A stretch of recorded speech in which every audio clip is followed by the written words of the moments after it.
नमो भगवते वासुदेवाय। आप सभी का हमारे YouTube चैनल पर हार्दिक स्वागत है। आज आप सुनेंगे माघ मास के कृष्ण पक्ष में पड़ने वाली खट्टिला एकादशी व्रत महत्व और पौराणिक कथा। तो प्रेम से बोलें, लक्ष्मी नारायण भगवान की जय हो। खट्टिला का अर्थ ही 6 तिल है, इसलिए इस एकादशी का नाम खट्टिला एकादशी पड़ा। इस व्रत में तिल का विशेष महत्व है। खट्टिला एकादशी के दिन भगवान विष्णु और माता लक्ष्मी की पूजा करने से व्यक्ति की हर मनोकामना पूरी होती है और उसे जीवन में वैभव प्राप्त होता है। इसके साथ ही खट्टिला एकादशी का व्रत करने से सुख, सौभाग्य, धन धान्य में वृद्धि होती है। खट्टिला एकादशी माघ महीने में पड़ती है और इस साल ये तिथि 25 जनवरी की है। इस दिन खट्टिला एकादशी का व्रत रखा जाएगा और भगवान विष्णु की विधि विधान से पूजा की जाएगी। धार्मिक मान्यताओं के अनुसार एकादशी तिथि भगवान विष्णु को बेहद प्रिय है। पौराणिक मान्यता के अनुसार इस व्रत की महिमा स्वयं श्री कृष्ण ने युधिष्ठिर को बताई थी। एकादशी व्रत के प्रभाव से जातक को मोक्ष मिलता है और सभी कार्य सिद्ध हो जाते हैं। दरिद्रता दूर होती है, अकाल मृत्यु का भय नहीं सताता, शत्रुओं का नाश होता है, धन, ऐश्वर्य, कीर्ति, पितरों का आशीर्वाद प्राप्त होता रहता है। एकादशी का व्रत सभी व्रतों में सर्वोच्च माना गया है। ऐसा कहा जाता है कि इस व्रत को करने से व्यक्ति जन्म मरण के बंधन से मुक्त हो जाता है और उसे मोक्ष की प्राप्ति होती है। साथ ही उसे सभी पापों से मुक्ति मिलती है। खट्टिला एकादशी के दिन भक्त 6 प्रकार से तिल का उपयोग करते हैं। तिल से स्नान, तिल से तर्पण, तिल का दान, तिल युक्त भोजन, तिल से हवन और तिल मिश्रित जल का सेवन। ये व्रत भगवान विष्णु को प्रसन्न करने और मोक्ष प्राप्ति के लिए किया जाता है। पद्म पुराण के अनुसार खट्टिला एकादशी पर भगवान विष्णु की पूजा और तिल का भोग महत्वपूर्ण है। इस दिन तिल दान करने से पापों से मुक्ति मिलती है। खट्टिला एकादशी का व्रत रखकर तिलों से स्नान, दान, तर्पण और पूजन किया जाता है। इस दिन तिल का उपयोग स्नान, प्रसाद, भोजन, दान और तर्पण में होता है। तिल के अनेक उपयोगों के कारण ही इसे खट्टिला एकादशी कहते हैं। मान्यता है कि जितने तिल दान करेंगे उतने ही पापों से मुक्ति मिलेगी। पुराणों के मुताबिक एकादशी को हरिवासर यानी भगवान विष्णु का दिन कहा जाता है। विद्वानों का कहना है कि एकादशी व्रत यज्ञ और वैदिक कर्म कांड से भी ज़्यादा फल देता है। पुराणों में कहा गया है कि इस व्रत को करने से मिलने वाले पुण्य से पितरों को संतुष्टि मिलती है। स्कंद पुराण में भी एकादशी व्रत का महत्व बताया गया है। इसको करने से जाने अनजाने में हुए पाप खत्म हो जाते हैं। एकादशी पर भगवान विष्णु के मंत्र ओम नमो भगवते वासुदेवाय का जप करना चाहिए। भगवान विष्णु के साथ ही देवी लक्ष्मी का भी अभिषेक करें। दोनों देवी देवता को पीले चमकीले वस्त्र अर्पित करें। फूलों से श्रृंगार करें। तुलसी के पत्तों के साथ मिठाई और मौसमी फलों का भोग लगाएं। धार्मिक मान्यता है कि अगर आप एकादशी व्रत नहीं कर सकते तो सिर्फ कथा सुनने से भी वाजपेय यज्ञ के बराबर पुण्य मिलता है। ये व्रत वाचिक, मानसिक और शारीरिक तीनों तरह के पापों से मुक्ति दिलाता है। इस व्रत का फल कन्यादान, हजारों सालों की तपस्या और यज्ञों के बराबर माना गया है। पद्म पुराण का कहना है कि जो व्यक्ति इच्छा या न चाहते हुए भी एकादशी उपवास करता है वो सभी पापों से मुक्त होकर परम धाम बैकुंठ धाम प्राप्त करता है। कात्यायन स्मृति में जिक्र किया गया है कि 8 साल की उम्र से 80 साल तक के सभी स्त्री पुरुषों के लिए बिना किसी भेद के एकादशी में उपवास करना कर्तव्य है। एकादशी के दिन ओम नमो भगवते वासुदेवाय, ओम नमो नारायणाय नमः मंत्र का उच्चारण अधिक से अधिक करें। एकादशी के दिन तुलसी दल नहीं तोड़ना चाहिए। इसके बाद गीता का पाठ अवश्य करें। सायंकाल पूजन आरती के पश्चात प्रार्थना करके फलाहार करें। इस दिन रात्रि जागरण अवश्य करें और रात में भगवान विष्णु की प्रतिमा के समीप ही भूमि पर शयन करें। एकादशी के दिन गाय बछड़े की पूजा और तुलसी जी की पूजा अवश्य करें तथा केले के पेड़ का पूजन भी अवश्य करना चाहिए। गाय को चने की दाल और गुड़ अवश्य खिलाएं। इस दिन किसी का भी अपमान नहीं करना चाहिए और भूल कर भी क्रोध ना करें। इस विधि विधान से अगर हम एकादशी का व्रत रखते हैं तो भगवान श्री लक्ष्मी नारायण जी हम सभी की मनोकामनाएं अवश्य ही पूरी करते हैं। अब आइए सुने खटतिला एकादशी व्रत की महात्म कथा। श्री हरि विष्णु भगवान माता लक्ष्मी के चरणों का ध्यान करते हुए श्रद्धा और भक्ति के साथ इस कथा को पूरा अवश्य सुनिएगा। तो प्रेम से बोले लक्ष्मी नारायण भगवान की जय हो।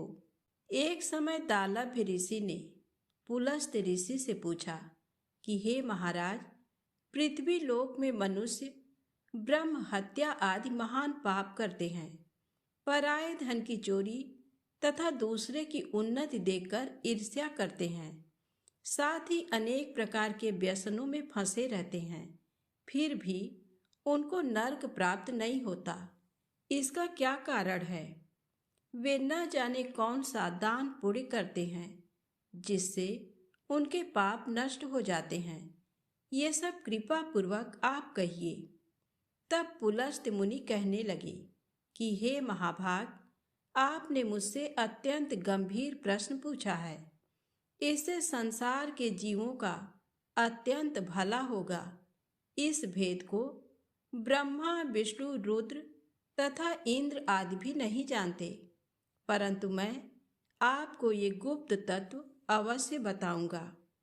उन्होंने कहा कि माघ मास लगते ही मनुष्य को स्नान आदि करके शुद्ध रहना चाहिए। इंद्रियों को वश में कर काम क्रोध लोभ मोह अहंकार ईर्ष्या तथा द्वेष आदि का त्याग कर भगवान का स्मरण करना चाहिए। पुष्य नक्षत्र में गोबर कपास तिल मिलाकर उनके कंडे बनाना चाहिए। उन कंडों से 108 बार हवन करना चाहिए। उस दिन मूल नक्षत्र हो और एकादशी तिथि हो तो अच्छे पुण्य देने वाले नियमों को ग्रहण करें। स्नान आदि नित्य क्रिया से निवृत्त होकर सब देवताओं के देव श्री भगवान का पूजन करें और एकादशी व्रत धारण करें। रात्रि को जागरण करना चाहिए। उसके दूसरे दिन धूप दीप नैवेद्य आदि से भगवान का पूजन करके भोग लगाएं। तत्पश्चात पेठा नारियल सीताफल या सुपारी का अर्घ देकर स्तुति करनी चाहिए। हे भगवान, आप दीनों को शरण देने वाले हैं।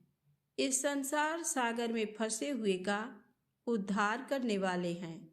हे पुंडरीकाक्ष, हे विश्वभावन, हे सुब्रह्मण्य, हे पूर्वज, हे जगतपते, आप लक्ष्मी जी सहित इस तुच्छ अर्घ्य को ग्रहण करें। इसके पश्चात जल से भरा घड़ा ब्राह्मण को दान करें तथा ब्राह्मण को श्यामा गौ और तिल से भरा पात्र देना भी उत्तम है। तिल स्नान और भोजन दोनों ही श्रेष्ठ हैं। इस प्रकार जो मनुष्य जितने तिलों का दान करता है उतने ही 1000 वर्ष स्वर्ग में वास करता है। तिल स्नान, तिल का उबटन, तिल का हवन, तिल का तर्पण, तिल का भोजन और तिलों का दान, ये तिल के 6 प्रकार हैं। इनके प्रयोग के कारण ये खटतिला एकादशी कहलाती है। इस व्रत के करने से अनेक प्रकार के पाप नष्ट हो जाते हैं। इतना कहकर पुलस्त ऋषि कहने लगे कि अब मैं तुमसे इस एकादशी की कथा कहता हूँ। एक समय नारद जी ने भगवान श्री विष्णु से यही प्रश्न किया था और भगवान ने जो खटतिला एकादशी का महात्म नारद जी से कहा सो मैं तुमसे कहता हूँ। भगवान ने नारद जी से कहा कि हे नारद, मैं तुमसे सत्य घटना कहता हूँ, ध्यान पूर्वक सुनो। प्राचीन काल में मृत्यु लोक में एक ब्राह्मणी रहती थी।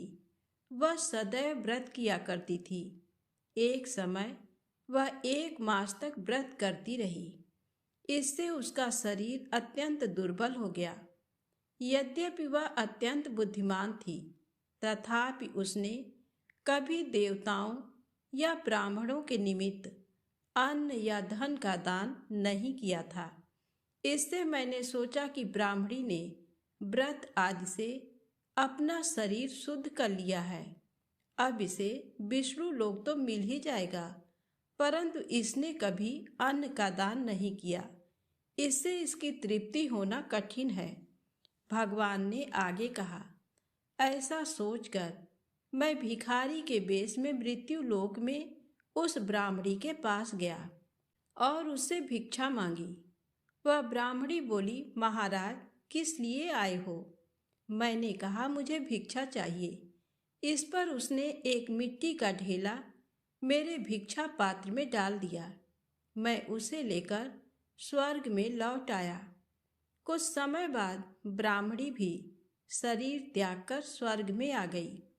उस ब्राह्मणी को मिट्टी का दान करने से स्वर्ग में सुंदर महल मिला, परंतु उसने अपने घर को अन्न आदि सब सामग्रियों से शून्य पाया।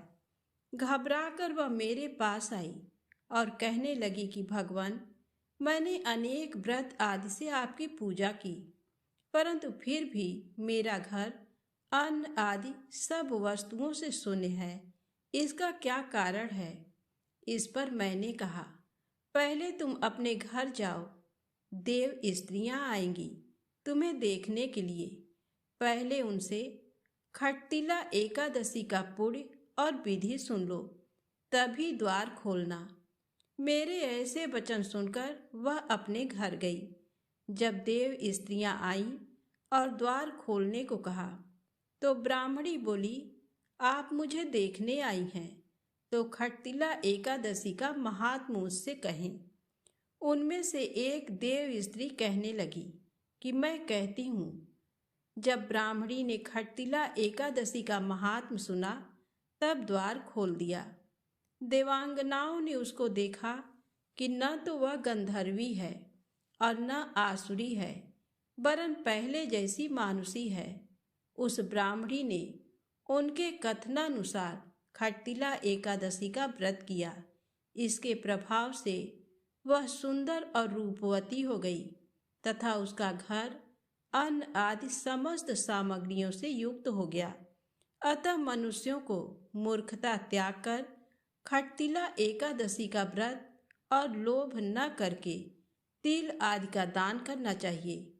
इससे दुर्भाग्य, दरिद्रता तथा अनेक प्रकार के कष्ट दूर होकर मोक्ष की प्राप्ति होती है। तो प्रेम से बोले, लक्ष्मी नारायण भगवान की जय हो। अब आइए सुने माता लक्ष्मी श्री हरि विष्णु भगवान की बहुत ही पुण्य फल देने वाली ये कथा। एक बार भगवान श्री हरि विष्णु माता लक्ष्मी जी के साथ हरिद्वार में घूम रहे थे। माता लक्ष्मी ने देखा कि सारे मनुष्य गंगा में नहाकर हर हर गंगे कहते जा रहे हैं, परंतु सभी लोग दुखी और परेशान हैं। तब माता लक्ष्मी ने बहुत ही आश्चर्य से भगवान विष्णु से पूछा, स्वामी, गंगा में इतनी बार स्नान करने पर भी इनके पाप और दुखों का नाश क्यों नहीं होता? क्या गंगा में अब सत्यता नहीं रही? तब भगवान विष्णु बोले, गंगा में तो वही सामर्थ्य है, परंतु इन लोगों ने पाप नाशनी गंगा में स्नान ही नहीं किया। फिर इन्हें लाभ कैसे मिलेगा? माता लक्ष्मी जी ने आश्चर्य से कहा कि स्नान कैसे नहीं किया? सभी तो हमारे सामने ही नहा नहा कर जा रहे हैं। अभी तक तो इनके शरीर भी नहीं सूखे हैं। तब भगवान विष्णु ने कहा, लोग तो केवल जल में डुबकी लगाकर ही आ रहे हैं। तुम्हें मैं कल इसका रहस्य समझाऊंगा। दूसरे दिन बहुत ही जोर से बारिश होने लगी। सारी गलियां कीचड़ से भर गई। एक चौड़े रास्ते में एक बड़ा सा गड्ढा था। चारों ओर कीचड़ भरी हुई थी और भगवान विष्णु ने लीला रची। वे स्वयं एक बूढ़े आदमी का रूप धारण करके उस गड्ढे में जा गिरे।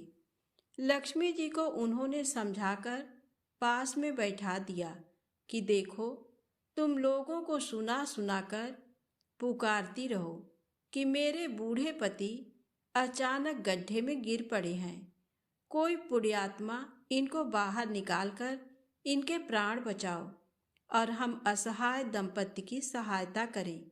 और भगवान विष्णु ने ये भी समझा दिया कि जब कोई व्यक्ति गड्ढे में से मुझे बाहर निकालने को तैयार हो, तब इतना और कह देना कि मेरे पति सर्वथा निष्पाप हैं। इन्हें वही व्यक्ति छुए जो खुद भी निष्पाप हो। यदि आप निष्पाप हैं तो इनको हाथ लगाएं, नहीं तो उनके हाथ लगाते ही आप स्वयं भस्म हो जाएंगे। लक्ष्मी जी ने तथास्तु कहकर गड्ढे के किनारे बैठ गईं और आने जाने वालों को सुना सुनाकर भगवान विष्णु की सिखाई हुई बात कहने लगी। गंगा में नहाकर लोगों के झुंड आ रहे थे और सुंदर युवती को यूं बैठी देखकर कुछ लोगों के मन में पाप आया और कुछ लोगों को धर्म का भय हुआ और कुछ लोग कानून से डरे और कुछ लोगों ने तो लक्ष्मी जी को ये भी कह दिया कि मरने दो इस बुढ़े को, क्यों इसके लिए रोती हो।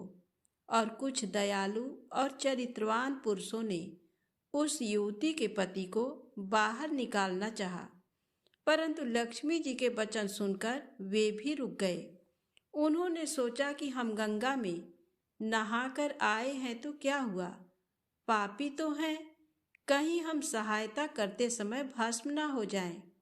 उनके पास कई व्यक्ति आए, परंतु किसी को साहस नहीं हुआ। सैकड़ों आए और सैकड़ों ने पूछा और चले गए। संध्या का समय हो चला था। तब भगवान विष्णु ने माता लक्ष्मी से कहा, देखा, आया कोई सच्चे मन से गंगा में नहाने वाला। तब थोड़ी देर बाद एक नवयुवक हाथ में एक लोटा लिए हुए हर हर गंगे कहता हुआ आया। लक्ष्मी जी ने उसे भी वही बात कही। उस युवक का हृदय करुणा से भर आया और उसने भगवान विष्णु को बाहर निकालने की तैयारी की।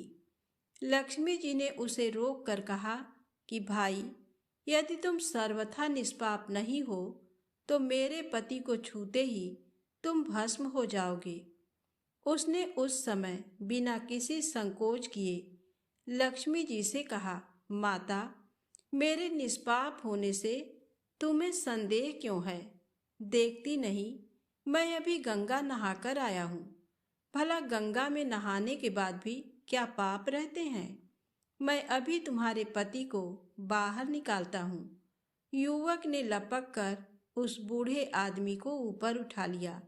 भगवान विष्णु और माता लक्ष्मी ने उसे अधिकारी समझकर अपने असली रूप में प्रकट होकर दर्शन देकर निहाल कर दिया।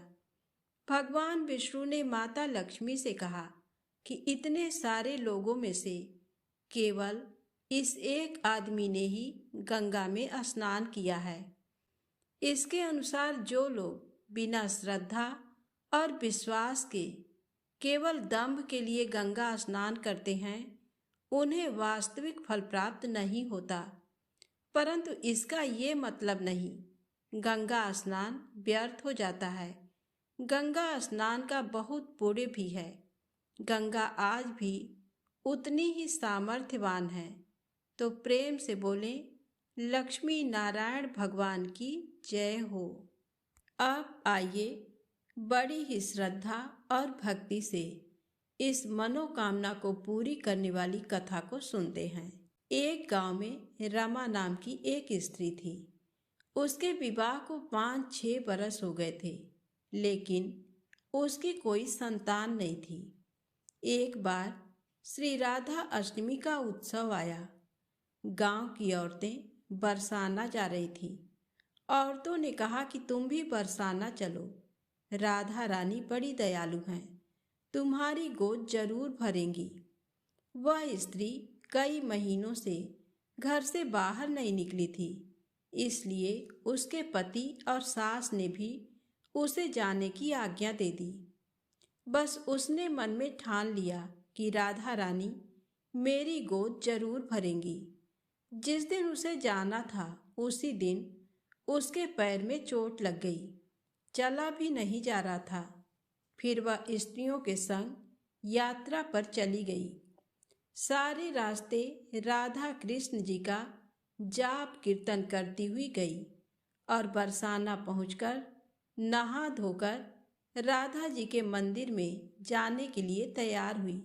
राधा जी के महल में जब जाते हैं तो ऊपर बहुत सी सीढ़ियाँ चढ़नी पड़ती हैं।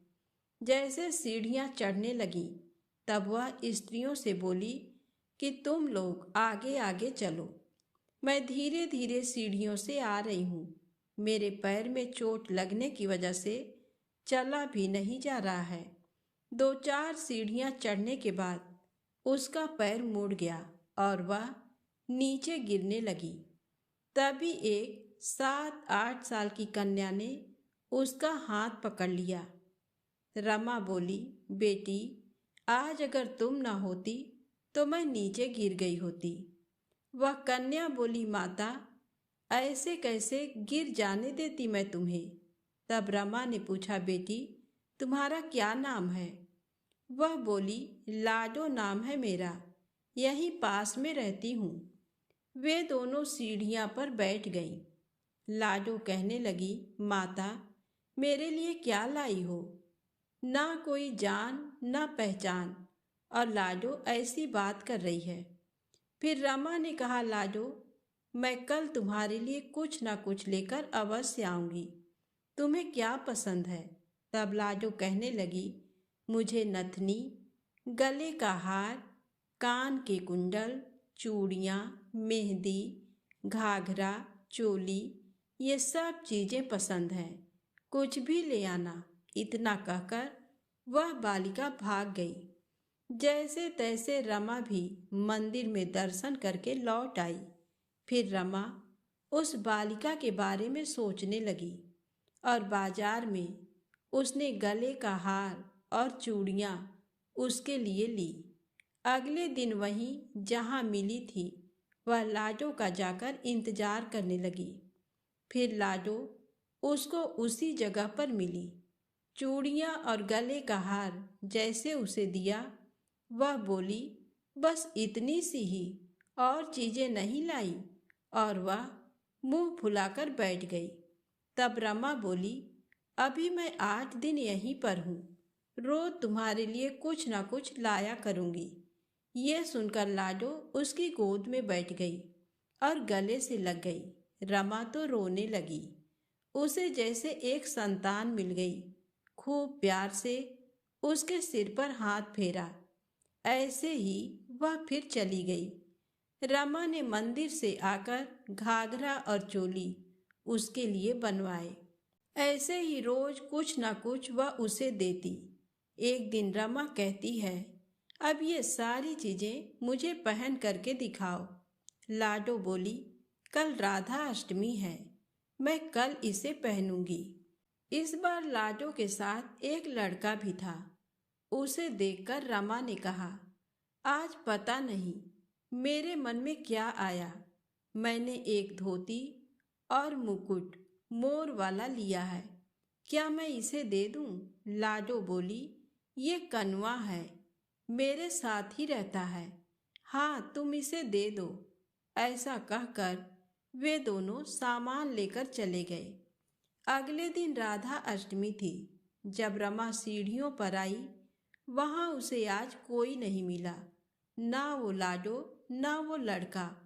बहुत इंतजार के बाद जब वह मंदिर में पहुंची तो वहां बहुत भीड़ थी। कीर्तन और नृत्य हो रहा था। किसी तरह भीड़ को चीरती हुई वह आगे पहुंची और वहां राधा जी को देखा और ठाकुर जी को देखा। रमा ने जो जो चीजें लाडो को दी थी, वही सारा सामान राधा कृष्ण जी पहने हुए थे। वह पत्थर सी हो गई, आंखों से आंसू बहने लगे। बात समझते देर न लगी कि वह लाडो राधा जी और कन्वा कृष्ण जी हैं। स्वयं जगत के पालनहार उसके पास आते थे। राधा जी उसकी गोद में बैठती थी और उसे मातृ सुख प्रदान करती हैं। वह तो जैसे बावरी हो गई, दिन रात लाडो लाडो कहती रहती, पुकारती रहती। वह स्त्रियों से बोली, तुम लोग घर जाओ, मैं नहीं जाऊंगी। उसकी सास और पति भी उसे लेने आए, पर वह साथ नहीं गई। अब तो प्रतिदिन वह सीढ़ियों पर बैठे बैठे आंसुओं से सीढ़ियां धोती, पलकों से बुहारती।